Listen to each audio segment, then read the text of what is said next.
बदतमीज। क्लास चल रही थी। क्लास में जॉन और उसके दो दोस्त पास पास बैठे थे। जॉन का ख्याल बिल्कुल क्लास में नहीं था। वे बेचैन लग रहा था और अस्वस्थता से क्लास खत्म होने की राह देख रहा था। उसने एक बार पूरी क्लास पर अपनी नज़र घुमाई, खासकर नैन्सी की तरफ देखा, लेकिन उसको उसकी तरफ ध्यान नहीं था। वह तो अपनी नोट्स लेने में व्यस्त थी। कल रात का वाकया याद कर जॉन को फिर से अपराधी जैसा लगने लगा। उस बेचारी को क्या लगा होगा? इतने सारे लोगों के सामने, मेरी और उसके सामने, मैंने ऐसा नहीं करना चाहिए था। लेकिन जो भी हुआ वह गलती से हुआ। मुझे क्या मालूम था कि वह चोर ना होकर नैन्सी थी। नहीं, मुझे उससे माफ़ी मांगना चाहिए। लेकिन कल तो मैंने उसकी माफ़ी मांगने का प्रयास किया था तो उसने धड़ाम से गुस्से से दरवाज़ा बंद किया था। नहीं, मुझे अब तक माफ़ी करती है तब माफ़ी मांगते ही रहना चाहिए। उसके दिमाग में चारों तरफ तूफान उमड़ रहा था। इतने में पीरियड बेल बजी। शायद ब्रेक हो गया था। चलो, यह अच्छा मौका है उसे माफ़ी मांगने का। वह उठकर उसके पास जाने ही वाला था। इतने में वह लड़कियों की भीड़ में कहीं गुम हो गई थी। ब्रेक की वजह से कॉलेज के गलियारे में स्टूडेंट की भीड़ जमा हो गई थी।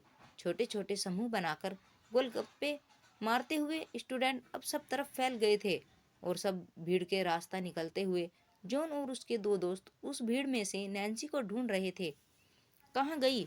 अभी तो लड़कियों की भीड़ में क्लास में बाहर जाते हुए दिखी थी। वे तीनों इधर उधर देखते हुए उसे ढूंढने की कोशिश करने लगे। आखिर एक जगह कोने में उन्हें अपने दोस्त के साथ बातें करती हुई नैन्सी दिख गई। चलो मेरे साथ, जोन्स ने अपने दोस्तों से कहा। हम किस लिए? हम यहीं रुकते हैं, तुम ही जाओ, उसके दोस्तों में से एक बोला। अबे साथ तो चलो। जॉन उसको लगभग पकड़कर नैन्सी के पास ले गया। अब जॉन और उसके दोस्त उसके पास गए तब उसका ख्याल उन लोगों की तरफ नहीं था। वह अपने गप्पे मारने में मशगूल थी। नैन्सी ने गप्पे मारते हुए एक नज़र उस पर डाली और उसकी तरफ ध्यान न देते हुए अपनी बातों में व्यस्त रही। जॉन ने उसके पास जाकर उसका ध्यान अपनी तरफ आकर्षित करने का प्रयास किया, लेकिन बार बार वह अपनी तरफ ध्यान न देते हुए उन्हें टालने का प्रयास कर रही थी। उधर उनमें काफी दूर एंथोनी गलियारे से जा रहा था। वे जॉन की तरफ देखकर मुस्कुराया और उसने अपना अंगूठा दिखाकर उसे बेस्ट लक विश किया।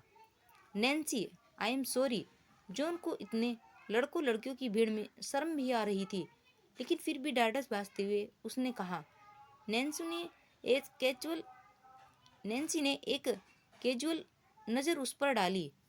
जॉन की गड़बड़ाई हुई दशा देखकर उसने दोस्तों ने अब सिचुएशन अपने हाथ में ली। एक्चुअली हम चोर को पकड़ने की कोशिश कर रहे थे, एक दोस्त ने कहा। हाँ ना, एक रोज होटल में चोरी कर रहा था, उसने दोस्त से कहा। जॉन अब अपनी गड़बड़ी भरी दशा से काफी उभर गया था। उसने फिर से हिम्मत कर अपनी रट जारी रखी। Nancy, I am sorry, I really didn't mean it. मैं तो चोर को पकड़ने गया था। जॉन हल्के से अलग अलग इशारों में उसके हाव भाव व्यक्त करने की कोशिश कर रहा था।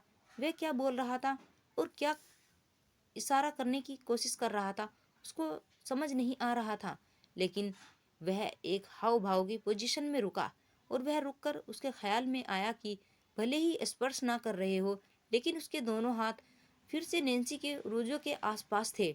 वह नैन्सी से भी ख्याल में आया। उसने झटके से अपना हाथ पीछे खींच लिया।